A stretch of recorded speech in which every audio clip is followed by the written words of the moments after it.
Brazo de reina, empanadas, pan de cazón, chayitas, salbutes de huevo, cocitos y pescado empanizado son algunos de los platillos que se pueden consumir para cumplir con la vigilia que establece la Iglesia Católica para el Viernes Santo. Doña Tere, quien se dedica a la cocina desde hace 12 años y elabora 15 guisos a diario, los viernes de Cuaresma adecúa su menú para que los fieles cumplan con el precepto de la Iglesia.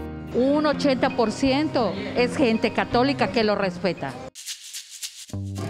En su lonchería, ubicada en el mercado del Alemán, no pueden faltar sus famosas chayitas.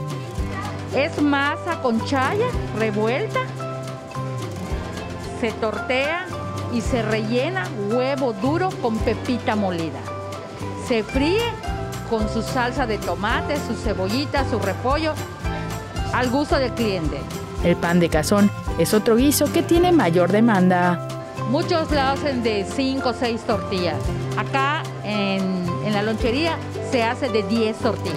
Primero se le pone frijolito, después el cazón, un poquito de salsa de tomate y así sucesivamente hasta después bañarlo en salsa de tomate y su chile habanero no puede faltar. Doña Tere dijo que la clave es poner amor al guiso para el deleite del paladar más exigente. No importa que sea masa o huevo, el sazón hace que sus clientes repitan. Además, algunos de esos antojitos son fáciles de elaborar en casa y son económicos.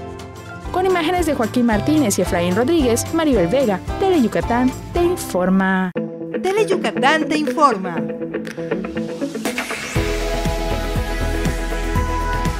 Lunes a viernes, 3 de la tarde. Síguenos.